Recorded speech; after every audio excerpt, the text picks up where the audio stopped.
자, 조금 전에 이제 고칠레오까지 이제 말씀이 나왔어요. 이게 뭐냐면은 이제 이 알릴레오 첫 방송 이후에 이제 성공을 했고, 일각에서 이제 유 이사장의 정계 복귀 가능성, 지금도 말씀하셨지만 그런 얘기들이 자꾸 나오니까 이거에 대해서 이제 말씀을 하려고 고칠레오 방송을 통해서 이제 오늘 네. 이야기를 했습니다. 예, 그 이야기 한번 듣고 오겠습니다.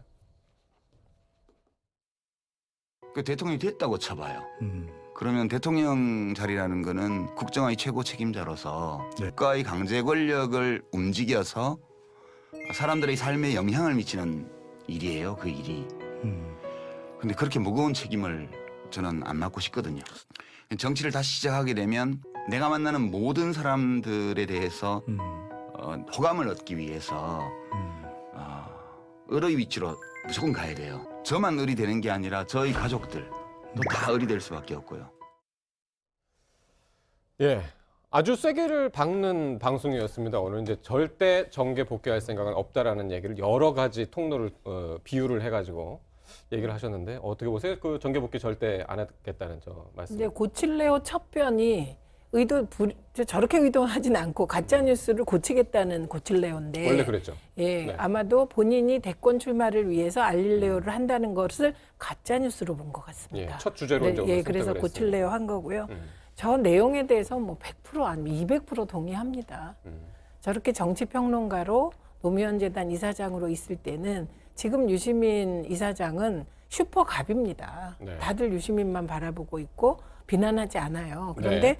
이제 대권 후보로 현실 정치를 시작하는 순간 정말 적들이 사방에서 출몰해서 네. 그 게임하는 것 같이 됩니다. 게임처럼. 네. 네. 그걸 너무 잘 알고 있고 과거 10년 동안 정치했을 때도 워낙 유시민 이사장이 독보적인 존재이기도 했고 그리고 직설적인 표현도 했고 그 당시에는 그랬기 네. 때문에 비토 세력도 많았습니다. 그런데 특히 가족을 언급한 부분은 네. 진짜 하기 싫다는 것 같습니다. 그런데 그게 보니까 인생이라는 게 하고 싶은 것만 하게 되지 않는 게 또한 인생인 것 아마 같습니다. 저 유시민 이사장이 지난주에 강찬호 의원의 얘기를 들은 것 같기도 하고 상당히 이제 그 지난주에도 이제 강하게 정계 복귀할 것이다라고 이제 좀 말씀하셔서 지금 화면 나오고 있는 거 보시면요. 네. 저렇게 문 대통령의 정말 최고 측근인 양정철 현 실장도 얘기를 하지 않습니까? 예. 사람 팔자 뜻대로는 되겠는가? 예. 결정 저는 좀 전에 유시민 지금 말씀하신 거 다 인정합니다. 네.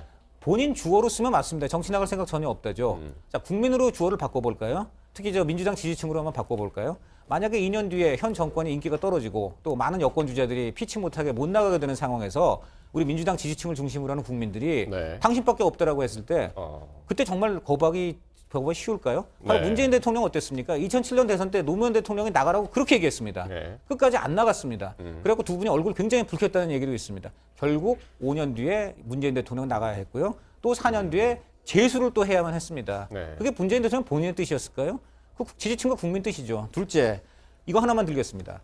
우리 김대중 전 대통령께서 92년도 YS 김영삼한테 패배한 직후에 국민 여러분, 저는 영원히 정치를 그만두겠습니다. 영원히 물러나겠습니다. 그래서 그 김대중 대통령 그렇게 적대 관계였던 조선일보마저 거인 물러나다 그래가지고 엄청나게 호의적인 그런 그 기사를 써줬습니다. 6개월 뒤 돌아오셨습니다. 네. 정계 복귀하셨습니다. 유시민 네. 이사장이 본인의 의사와는 다르게 안 하겠다고 얘기만 하면 할수록 지금 이제 할 거라는 얘기들을 네. 지금 계속해서 이제 강조를 하고 계신 것 같습니다.